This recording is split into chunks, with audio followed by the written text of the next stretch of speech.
Assalamualaikum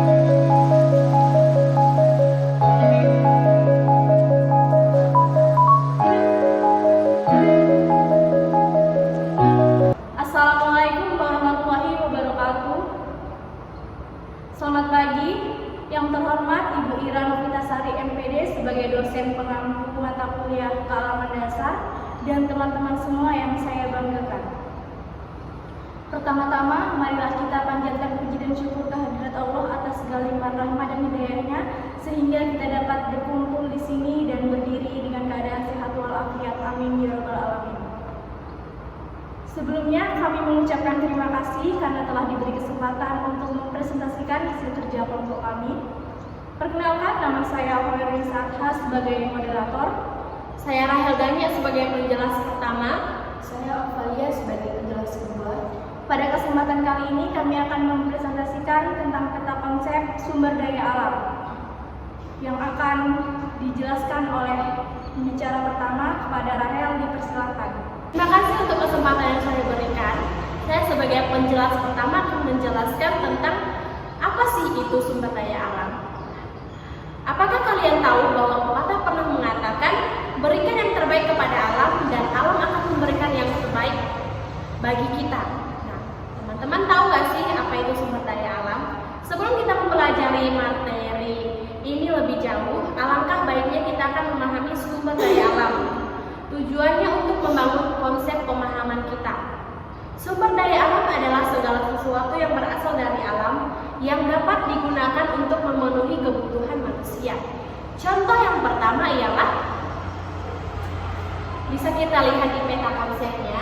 Yang pertama ialah air. Air adalah sebagian dari sumber daya alam dan sebagian dari kebutuhan manusia. Tanpa air, manusia tidak akan dapat bertahan hidup. Contohnya ketika kita merasakan yang namanya dehidrasi. Di saat kita merasakan dehidrasi, maka di situ kita akan merasakan lemah, letih, dan sebagainya. Contoh yang kedua ialah tumbuhan. Bisa kita lihat contohnya di kota-kota besar. Yang kedua ialah tumbuhan. Bisa kita lihat contoh yang kedua ialah tumbuhan. Tumbuhan juga adalah sebagian dari sumber daya alam dan sebagian juga dari kebutuhan kita sebagai manusia. Bisa kita lihat contohnya di kota-kota besar, di saat mereka sudah membangun bangunan yang tinggi dan besar, banyak dan sebagainya, kita lihat mereka sudah tidak lagi menghirup udara yang segar, melainkan hanya menghirup polusi saja. Beda di lingkungan kita yang banyak tumbuhan besar, kita dapat merasakan udara yang segar dan bisa kita menikmati pemandangan yang ada. Nah, bisa saya rasakan juga di dalam kampung saya yang sudah banyak penebangan hutan sembarangan dan banyak lahan-lahan yang sudah ditebang menjadikan lahan sawit dan sebagainya, kami sudah merasakan kekurangan air dan juga banyak polusi yang mulai ada di kampung kami, dan itu sangat mempengaruhi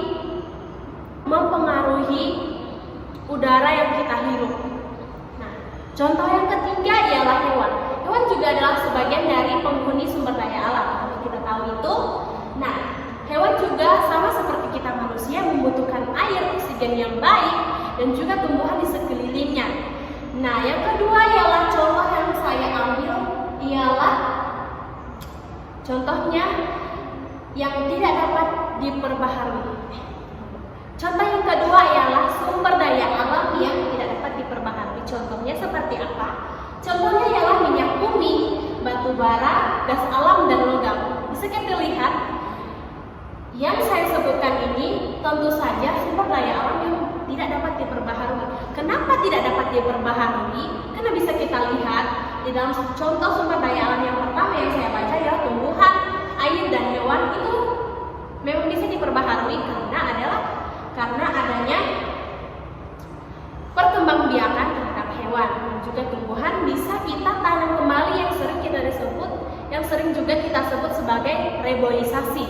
Sedangkan contoh yang kedua ialah minyak bumi, tentu saja itu tidak dapat berkembang biak, melainkan hanya bisa habis. Nah, sekian penjelasan dari saya ucapkan terima kasih. Saya kembalikan kepada moderator. Oke, terima kasih kepada Rahel karena telah menjelaskan, dan penjelasan yang selanjutnya akan dilanjutkan oleh saudari Okalia. Kepada Okalia silakan.